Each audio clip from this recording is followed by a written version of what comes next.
Particle के कुछ P Y Q बोले तो प्रीवियस ईयर क्वेश्चंस लाए हैं और ये क्वेश्चंस बहुत इंपॉर्टेंट है क्योंकि ये प्रोजेक्टाइल मोशन के हैं और प्रोजेक्टाइल मोशन में पहले बता चुका हूँ एक इम्पॉर्टेंट टॉपिक होता है। ओके, तो यहाँ पर आप देखोगे मैंने दो क्वेश्चंस लिए हैं, ठीक है। एक AIPMT 2008 का है, दूसरा 2006 का है, ठीक है। ये दोनों क्वेश्चंस आज यहाँ पर डिस्कस होने वाले हैं और मैं चाहूँगा कि ज़्यादा से ज़्यादा लोग इसमें शामिल रहे, इसको समझें। ओके, तो चलो इसको स्टार्ट करते हैं बिना किसी देरी के। तो पहला क्वेश्चन आपके सामने ये रहा स्क्रीन पर। क्वेश्चन है 2008 का और क्वेश्चन हमसे क्या बोल रहा है, a particle of mass small m is projected with velocity v। एक पार्टिकल है, उसका मास दिया है स्मॉल m और उसको हमने प्रोजेक्टेड किया है angle 45 degree with the horizontal. जैसे ही 45 डिग्री सुन लो तो एक बात अच्छे से समझ लेना, यहाँ पर क्या होने वाला है। देखो यहाँ पर क्या होगा, x और y कंपोनेंट तुम्हारे सेम बनेंगे और दोनों की वैल्यू मैं आपको निकाल कर बता देता हूँ कि देखो ये पार्टिकल मैंने यहाँ फेंका v वेलोसिटी से, 45 डिग्री इसने बनाया यहाँ पर x डायरेक्शन में, इसका कंपोनेंट बनेगा vx equal to v cos 45 degree. Okay, और इसकी वैल्यू रखोगे तो ये बनेगा v इंटू 1/√2 क्योंकि cos 45 इज 1/√2। अब हम अगर यहाँ पर वी वाई निकालते हैं तो वी वाई भी क्या बनेगा, v साइन 45 डिग्री और साइन 45 की वैल्यू वही होती है जो cos 45 की होती है, तो इसलिए ये बनेगा v/√2, सेम वैल्यू रहेगी। तो 45 डिग्री जब भी सुन लो देख लो तो याद रखना है कि वी वाई का कंपोनेंट मतलब वी वाई और वी एक्स कंपोनेंट दोनों की वैल्यू सेम होती है और वो होती है v/√2। इसलिए बता दिया क्योंकि ये चीज़ अभी यूज़ होने वाली है। ओके, और ये कॉन्सेप्ट बहुत जगह पर यूज़ होता है इसलिए इसको रट लो, याद कर लो, ठीक है। बार बार ऐसे डायग्राम बनाकर कंपोनेंट निकालोगे बहुत टाइम वेस्ट होगा। तो चलो हम देखते हैं अब यहाँ पर कि अब क्या बोला इसने, when the particle land on the level ground. तो पार्टिकल ऐसा फेंका और उसी लेवल ग्राउंड पर आ गया यहाँ पर, तो आपको चेंज इन मोमेंटम निकालना है। तो चेंज इन मोमेंटम यहाँ पर कितना होगा भैया जी, यहाँ पर देखते हैं। तो देखो मोमेंटम दो डायरेक्शन में मिलेगा, एक मिलेगा मोमेंटम px मतलब x के डायरेक्शन में, दूसरा मिलेगा y के डायरेक्शन में py। ओके, तो ये बताओ कि px का मोमेंटम क्या बदलेगा। Momentum is nothing but mass into velocity. तो देखो मास तो बदलेगा नहीं और x डायरेक्शन में वेलोसिटी चेंज नहीं हो रही है, ना होगी, क्योंकि कोई भी यहाँ पर ऐसा फोर्स नहीं लगेगा इसलिए, ठीक है। तो यहाँ पर कोई भी ऐसा फोर्स नहीं लगने वाला है इसलिए ये चेंज नहीं होगा। तो delta P X will be zero, मतलब change in momentum in X direction will be zero. तो उसको निकालने की तो कोई रिक्वायरमेंट ही नहीं बची। ओके, अब अगर चेंज इन मोमेंटम हम y डायरेक्शन में निकालते हैं तो ये जीरो होगा कि नहीं होगा, बताओ। क्या ये जीरो होगा? नहीं होगा, क्योंकि देखो पहले वेलोसिटी ऊपर के डायरेक्शन में थी, अब वेलोसिटी नीचे के डायरेक्शन में है। तो भैया जी मोमेंटम क्या होता है, मोमेंटम होता है वेक्टर क्वांटिटी। तो वेक्टर क्वांटिटी में डायरेक्शन भी तो देखोगे मैग्नीट्यूड के साथ। तो देखो मैग्नीट्यूड तो नहीं बदलेगा, जितनी स्पीड से ये ऊपर जा रहा है इसकी लेंथ देखो और इसकी लेंथ देखो सेम रहेगी। तो जो उसका मैग्नीट्यूड है वो तो नहीं बदलेगा, लेकिन डायरेक्शन इज चेंजिंग और डायरेक्शन चेंज हो रहा है तो इसलिए मोमेंटम विल चेंज।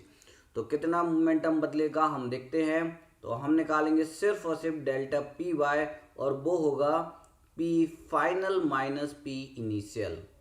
तो पी फाइनल मतलब मास इनटू वेलोसिटी, तो वी ओ बाय, ठीक है। ओ का मतलब क्या है, यहाँ पर नेट जो हमने वी लिया था इसको वी नॉट ले लिया यहाँ पर, ठीक है।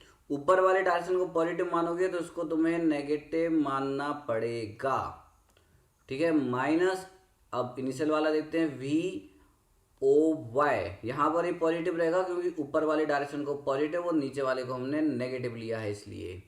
तो ये बन जाएगा minus M V not Y minus M V not Y, दोनों को लिखेंगे तो minus 2m V not Y.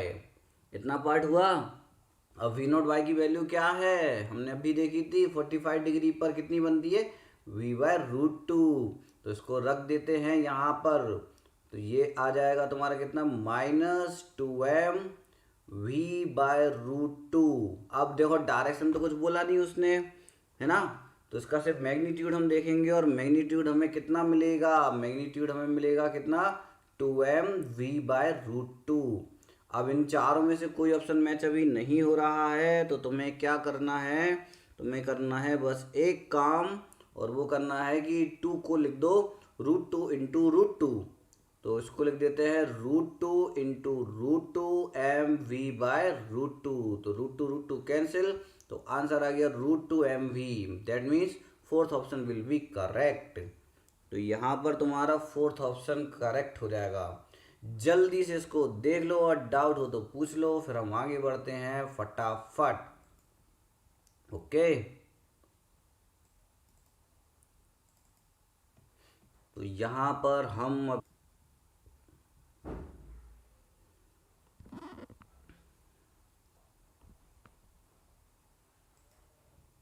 अब आ रहे हैं हम दूसरे क्वेश्चन की तरफ, और ये रहा हमारा अगला सवाल आपकी स्क्रीन पर। ये 2006 का क्वेश्चन है। इसमें क्या बोल रहा है वो कि दो एंगल पर हमने प्रोजेक्शन किया, मतलब दो प्रोजेक्टाइल हमने अलग अलग एंगल पर फेंके। तो अब आपको ये देखना है कि उनकी जो है हॉरिजेंटल रेंज है उनका रेशियो कितना होगा।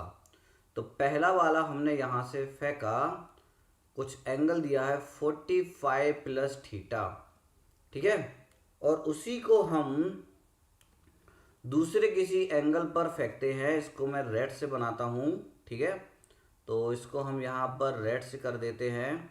तो दूसरा वाला हमने यहाँ पर रेड से फेंका, ठीक है, और ये एंगल हमने लिया 45 माइनस थीटा, मतलब 45 से कुछ छोटी वैल्यू होगी, ठीक है, वहाँ पर 45 से कुछ ज़्यादा वैल्यू होगी और यहाँ पर 45 से कुछ छोटी वैल्यू होगी। तो जितनी छोटी होगी उतनी ही यहाँ पर बड़ी होगी, ठीक है।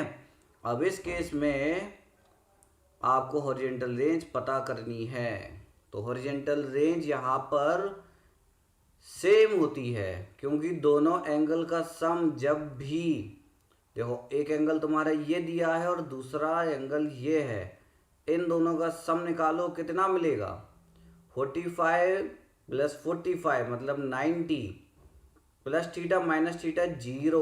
तो दोनों का सम कितना आ रहा है, 90 डिग्री। तो जब 90 डिग्री मिल जाए दोनों एंगल्स का सम, तो उस केस में हॉरिजेंटल रेंजेस सेम होती हैं। तो मतलब R1/R2 विल बी 1। तो दोनों सेम मिलती हैं, ये तुम्हें डायरेक्ट याद रखना है। हम यहाँ पर कोई भी डेरिवेशन वगैरह नहीं देखेंगे क्योंकि एग्जाम में इतना टाइम नहीं मिलता है।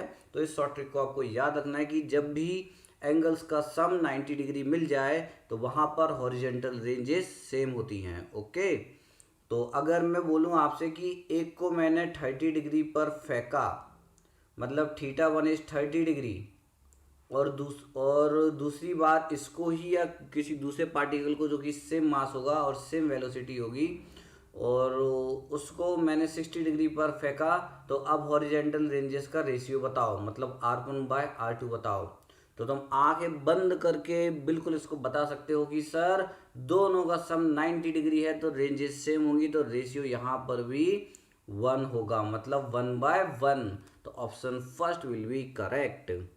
तो चलिए आज हम सिर्फ यही दो क्वेश्चंस देखेंगे। नेक्स्ट वीडियो में हम इससे रिलेटेड और क्वेश्चंस लाएंगे, और भी इंटरेस्टिंग और आपके लिए जो इम्पोर्टेंट है वही क्वेश्चंस मैं यहाँ पर लाऊंगा। आउट ऑफ सिलेबस हम पार्ट बिल्कुल भी नहीं देखेंगे यहाँ पर। तो तब तक के लिए bye bye, tata, see you. और जाते जाते याद रखना, आप इसको लाइक करके जाएं, सब्सक्राइब कर जाएं। और तो इससे क्या फ़ायदा होगा कि जब भी मैं लाइव रहूँगा आपको नोटिफिकेशन सबसे पहले मिलेगा और आप लाइव लेक्चर्स अटेंड कर सकते हो और यहाँ पर डायरेक्टली डाउट पूछ सकते हो। तब तक के लिए bye bye, tata, take care.